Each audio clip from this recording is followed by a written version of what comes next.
Zanu PF opens up on dialogue with Chamisa's MDC and alliance, rules out power-sharing deal. The legitimacy of President Mnangagwa will not form part of the agenda for the inter-party national dialogue, as he was duly elected as head of state and government, and his election was confirmed by the Constitutional Court, a senior Zanu PF official has said. In an interview with Zimbabwe's television network, Zanu PF's Secretary for Legal Affairs Damunyaradzi Paul Mangwana said the ruling party would not entertain attempts by the MDC alliance to put President Mnangagwa's election as the president of the country on the agenda when the national dialogue begins in earnest.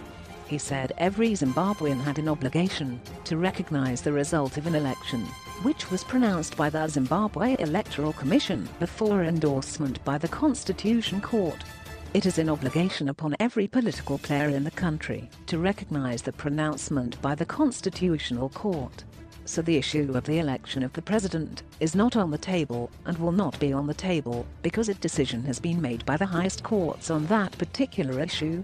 We are not entertaining any discussion on that, said Mangwana.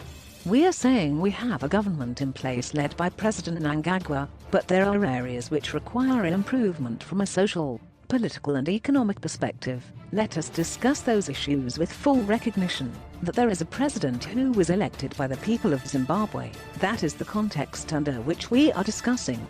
We are not discussing the legitimacy or otherwise of the election of the president. It is not an item on the agenda. He reiterated that the dialogue being prepared had nothing to do with power sharing, saying Zanu PF got a full mandate from the people to run the country for the next 5 years. Mangwana said the national dialogue being driven by President Mnangagwa was running together with another one comprising political parties represented in Parliament to discuss legislative and budgetary issues. He said the 4 political parties represented in Parliament held their inaugural meeting last weekend in Bulawayo.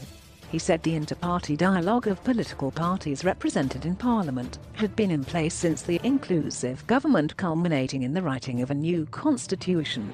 After the constitutional programs, the dialogue continued looking at legislative reforms. We have participated in the inter-party dialogue all along.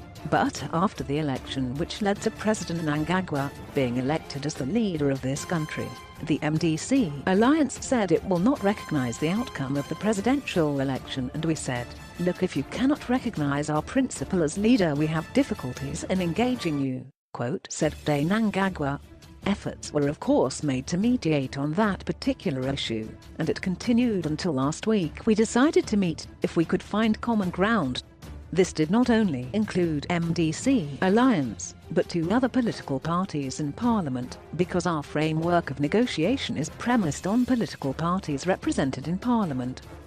He said the last meeting in Bulawayo was to look at the framework under which parties should engage, and it was also meant to orient new political parties like National Patriotic Front, which is being represented by Mr. Masango Blackman Matambanatso.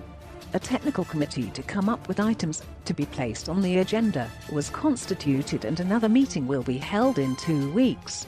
We are discussing critical issues to take our economy forward. How do we ensure that the youths in our party live in peace, that they sing from the same hymn book as political parties? How do we reduce tension? What should be the approach to the budget in Parliament? Quote, he said,